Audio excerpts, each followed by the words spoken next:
Bismillahirrahmanirrahim. Assalamualaikum warahmatullahi wabarakatuh. Pada hari ini saya akan memaparkan sebuah makalah tentang sejarah perkembangan Al-Quran di barat ataupun di wilayah Eropa.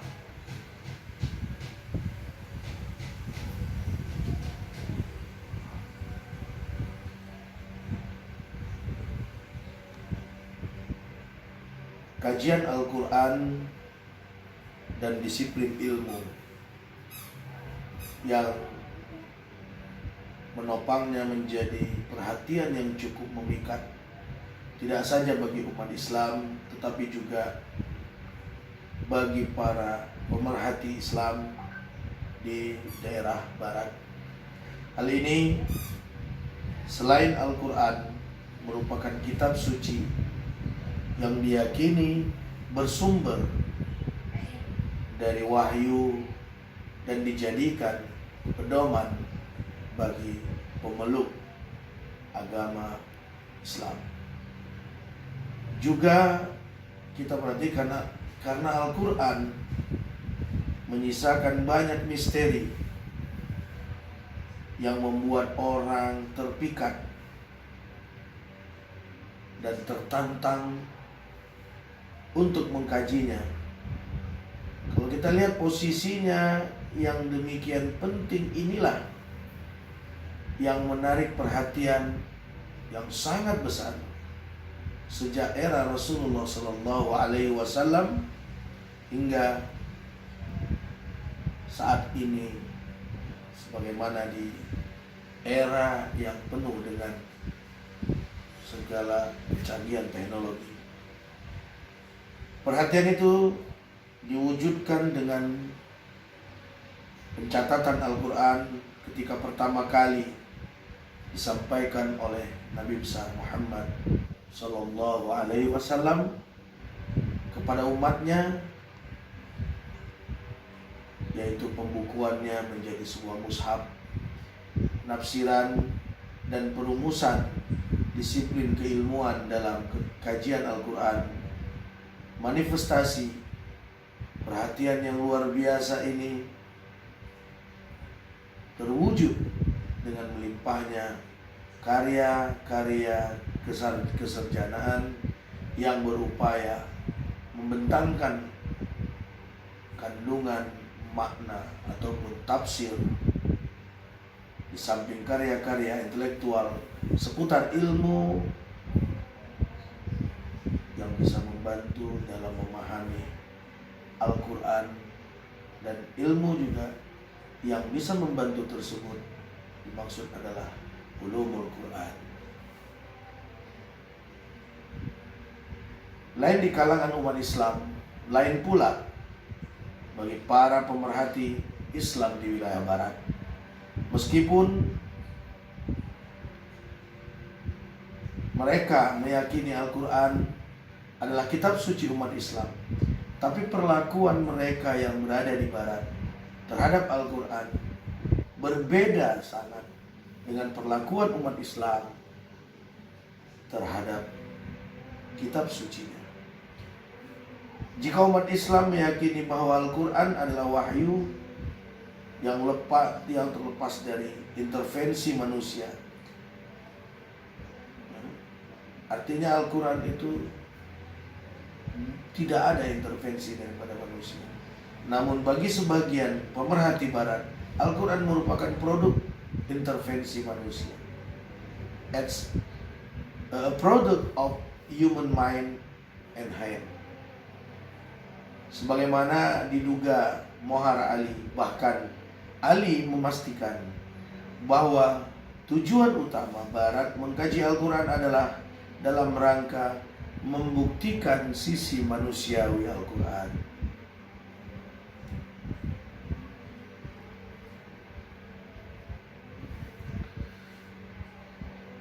Yang pertama sekali, sebelum membahas lebih lanjut tentang tema ini, yaitu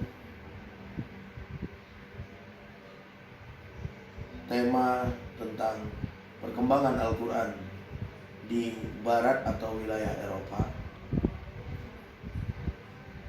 Perlu dijelaskan terlebih dahulu bahwa yang dimaksud dengan barat dalam tulisan ini, barat biasanya diasosiasikan dengan para orientalis, yaitu para sarjana barat yang mempelajari budaya dan tradisi ketimuran. Orientalis berasal dari kata bahasa Latin yaitu Oriens. Timur, Edward Said dalam karyanya Orientalis pada tahun 1978 telah mengkritisi para orientalis yang menurutnya sangat bias terhadap budaya dan pemikiran barat untuk masa kolonial di abad ke-19 dan awal abad ke-20. Kajian seperti ini memang marak yang terjadi, seperti yang nanti akan didiskusikan. Namun, di antaranya berkat kritik keras dari Edward Said, kajian-kajian sarjana barat terhadap Islam dan Al-Quran pada abad ke-20 dan ke-21 sudah mulai berubah dan beragam. Selain itu, ketika berbicara barat, kita juga harus menyadari bahwa di barat tidak hanya sarjana non-muslim yang mengkaji Islam dan Al-Quran, namun banyak juga sarjana muslim yang tinggal dan mengajar di barat dan menulis beberapa kajian tentang Islam dan Al-Quran. Oleh karena itu, dalam tulisan ini, dunia barat tidak hanya dibatasi pada sarjana barat non-muslim, namun juga sarjana muslim yang menulis di barat seperti Fazlur Rahman, Khalid Abu Elfad, Abdullah Ahmad An-Naim, Aminah Wadud, Asma Barlas, Nasr Hamid Abu Zaid, dan lain-lain sebagainya.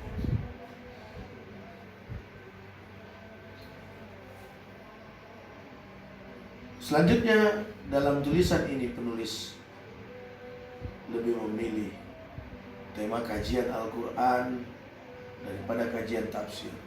Karena sarjana di barat tidak hanya mengkaji tafsir, namun juga mengkaji tentang teks Al-Quran, sejarah Al-Quran, periodisasi Al-Quran, kandungan yang terdapat di dalam Al-Quran, ulumul Quran, terjemahan Al-Quran, dan lain-lain. Oleh karena itu, sebenarnya kajian-kajian Al-Quran oleh sarjana-sarjana yang berada di wilayah barat ataupun Eropa sangat kaya dan layak dikaji, karena dapat memperkaya wawasan daripada Al-Quran dan wawasan kita juga. Walaupun kita harus tetap kritis terhadap karya-karya tersebut, bahkan Gabriel Said Reynolds menyatakan bahwa kajian Al-Quran di barat saat ini telah mencapai masa keemasannya. The Golden Age of Quranic Studies has arrived. Oleh karena kajian para sarjana di barat itu sangat banyak,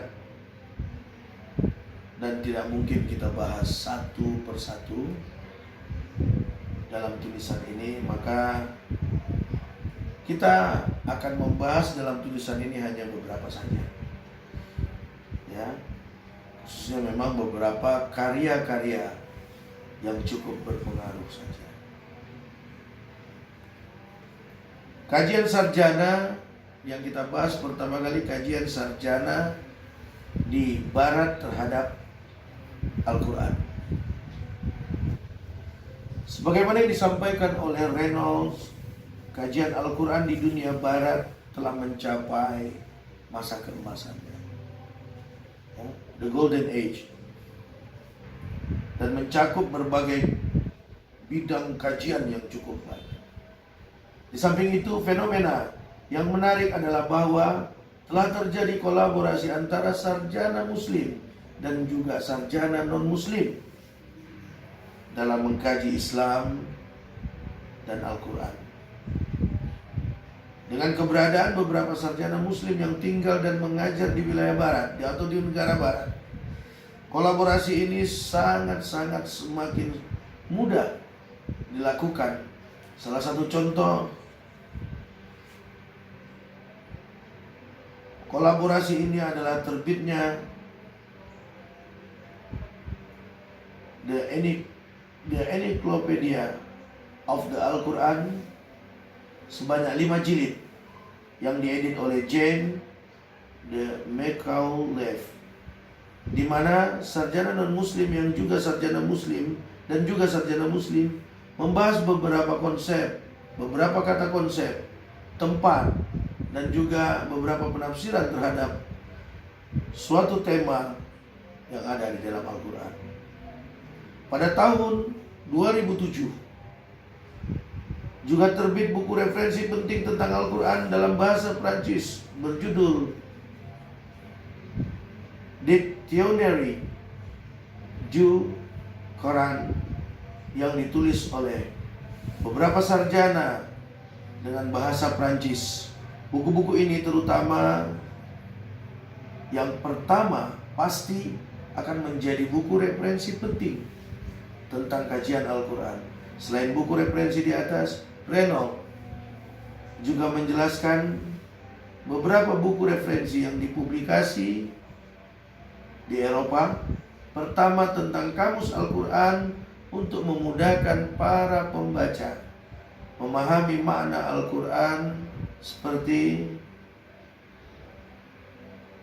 A Concise Dictionary of Quranic Arabic oleh Arne Ambrose dan Steve Flodatska, serta The Arabic English Dictionary of Quranic used oleh El Said Badawi dan Muhammad Abdul Halim.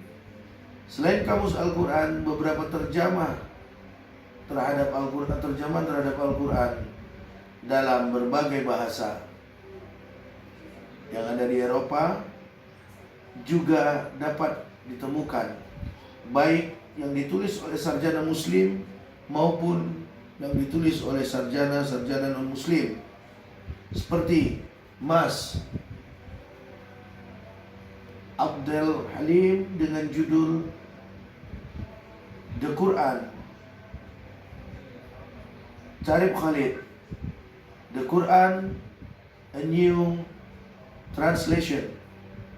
Sementara dari non-muslim ada Alan Jones dengan judul The Quran, dan Harmut Bomzin, The Quran.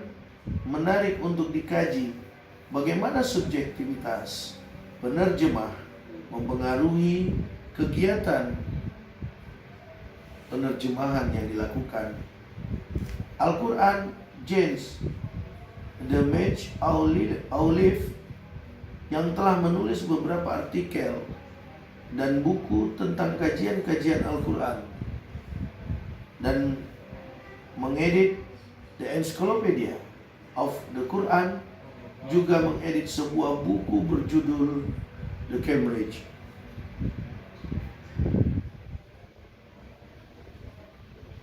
Companion to the Quran dengan mengajak sarjana non-muslim dan juga sarjana-sarjana muslim untuk membahas beberapa aspek tentang sejarah teks Al-Quran hingga penafsiran Al-Quran.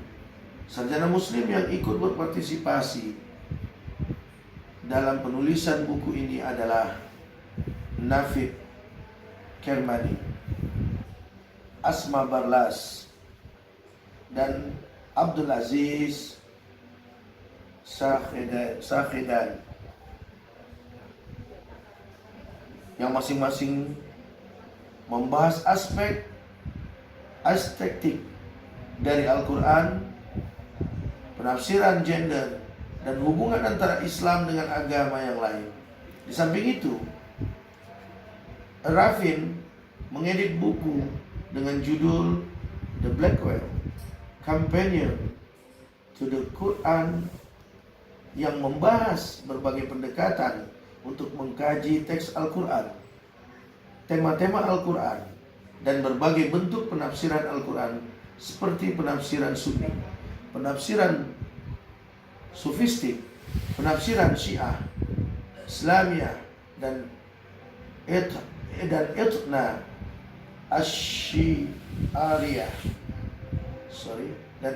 Asy'ariyah, dan lain-lain sebagainya.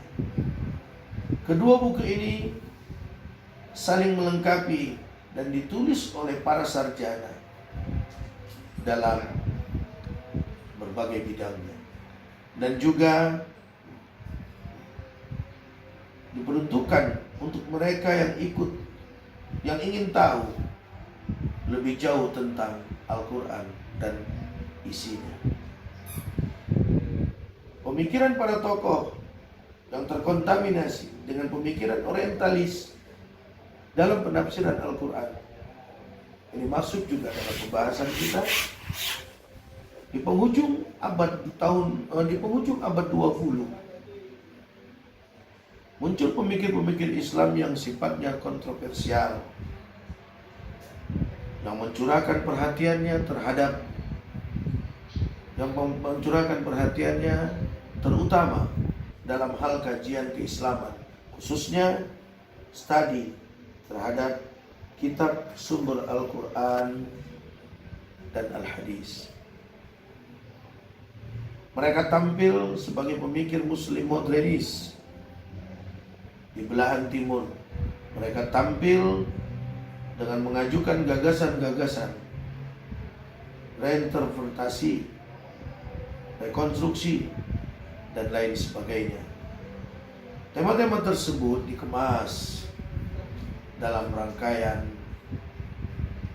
proyek besar tentang pembaharuan pemikiran Islam dan upaya membangkitkan umat dari ketertinggalan dan kolonialisme modern.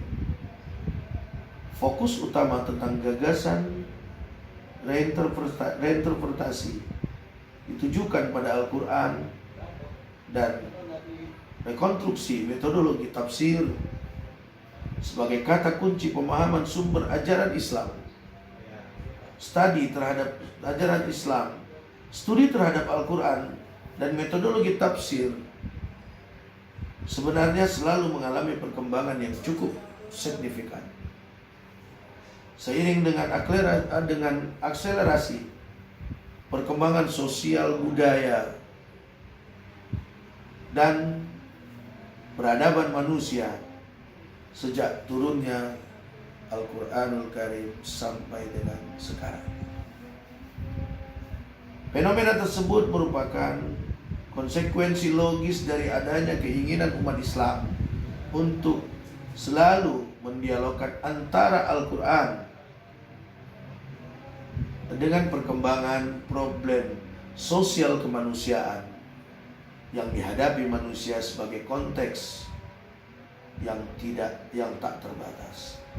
Hal ini juga merupakan salah satu implikasi dan pandangan teologis umat Islam bahwa Al-Quran itu selalu cocok di setiap waktu dan tempat. Ya.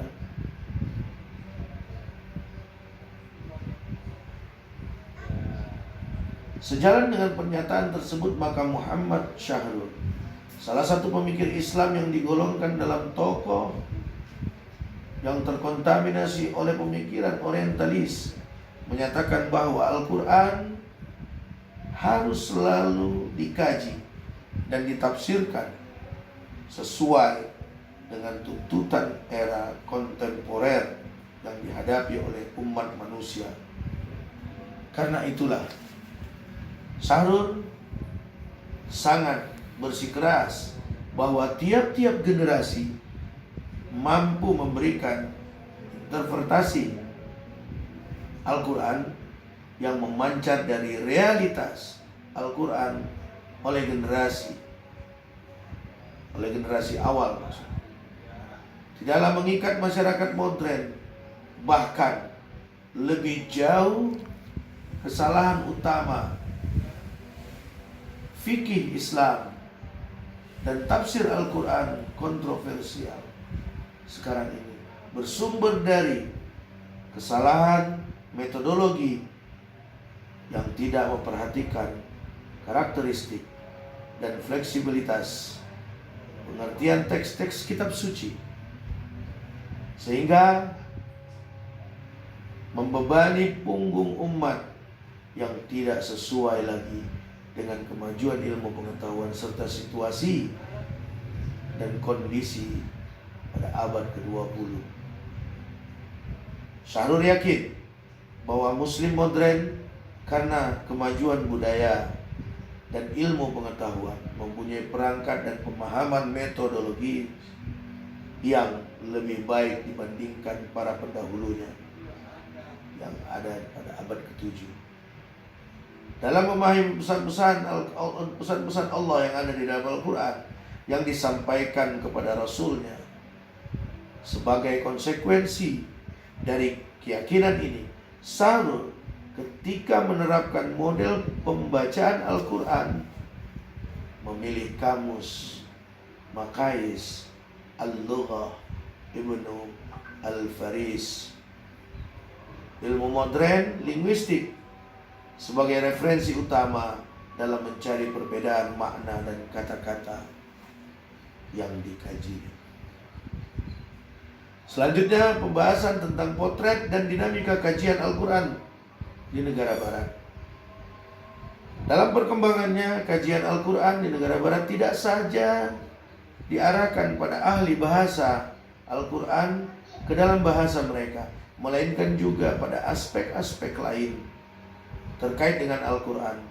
Meskipun penerjemahan Al-Quran ke dalam bahasa Barat merupakan rintisan awal persentuhan Barat dengan Al-Quran, namun dalam perkembangannya hal yang terkait dengan Al-Quran juga menjadi minat yang luar biasa di kalangan negara Barat. Sebagaimana diuraikan pada sub-sub sebelumnya, bahwa awal mula kajian Al-Quran diarahkan pada penerjemahan Al-Quran ke bahasa Latin dan bahasa Eropa lainnya. Dalam perkembangannya, beberapa kajian Al-Quran juga dimulai melalui pintu masuk kajian sejarah Nabi Muhammad SAW untuk disampaikan kepada umatnya. Dan demikian kajian tentang sejarah Nabi Muhammad SAW juga tidak menafikan penjelasan tentang kitab suci yang diturunkan kepada Nabi Muhammad SAW. Dapat disebut di sini adalah Gustav Well, Alois Sprenger, William Moore, dan Theodor Nolbeck. Gustav Well, seorang orientalis dari Heidelberg, dianggap sebagai pengkaji pada Al-Quran melalui pintu masuk sejarah Nabi Muhammad SAW. Meskipun banyak dikritik lantaran penulis sejarah Nabi Muhammad tidak didasarkan pada sumber-sumber terbaik, namun Well dalam karya monumentalnya Muhammad the Prophet. Sebentar.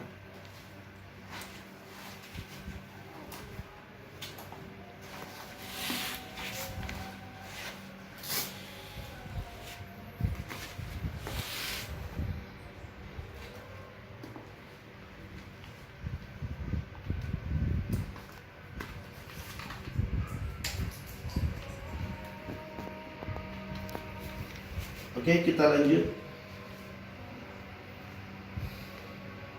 Meskipun banyak dikritik lantaran penulis sejarah Nabi tidak didasarkan pada sumber-sumber yang terbaik, namun Well dalam karya monumentalnya Muhammad the Prophet, Saint Leven and Saints Letter pada tahun 1843 mengajukan tesis monumental terkait dengan perlunya menjadikan Al-Quran sebagai sumber sejarah Nabi Muhammad SAW. Selanjutnya, Well mengusulkan karya ilmiah karyanya terkait Al-Quran, yaitu Histories, Characteristics, Verlaten in the Quran pada 1844 yang membahas kajian tentang susunan kronologis Al-Quran. Kemudian generasi selanjutnya, Alois Springer, sarjana Jerman yang menetap bertahun-tahun di India, menemukan sumber-sumber biografi Nabi besar Muhammad SAW yang lebih baik karena mereka mengkaji tentang Al-Quran, yaitu berasal dari kajian sejarah tentang Nabi Muhammad SAW dan menyadari arti pentingnya, kemudian menerbitkan esai tentang kehidupan Nabi Muhammad SAW, Life of Muhammad pada 1851. Esai tersebut kemudian direvisi dan dikembangkan dalam 3 jilid karyanya, Das Leben on die Lehre des Muhammad pada 1861. Dalam 36 halaman dalam jilid ketiga, ia mencurahkan perhatian pada kajian Al-Quran terkait dengan perbedaan antara surat-surat Makkiyah dan Madaniyah, serta pengumpulan Al-Quran penerus. Well lainnya adalah William Muir, seorang misionaris Inggris. Mengikuti jejak Springer, Muir menulis utuh sebuah karya tentang Al-Quran, yaitu The Quran, its composition and teaching, and its testimony, its bear to the Holy Scriptures pada tahun 1878. Sebelumnya, uraiannya tentang kronologi Al-Quran dimuat dalam karya monumentally Life of Muhammad pada 1858 sampai 1861. Selain itu, dapat disebut dalam konteks ini adalah Theodor Neudek. Ia mengawali ketertarikannya kepada Al-Quran dengan menulis biografi Nabi Muhammad SAW dalam 2 jilid kecil karyanya, Das Leben Muhammad nach dan Quellen Populari der Geschichte 1862. Setelah itu memenangkan sayembara penulisan monograf tentang sejarah kritis teks Al-Quran yang diselenggarakan Academic des Inscriptions et Belles Lettres Akademi Inskripsi dan Sastra dengan tulisannya dalam bahasa Latin yang membahas tentang asal-usul dan komposisi Al-Quran. Tulisan tersebut direvisi dan dikembangkan ke dalam karyanya Geschichte des Quran, sejarah Al-Quran, yang menjadi fondasi dasar bagi kajian Al-Quran di masa-masa selanjutnya.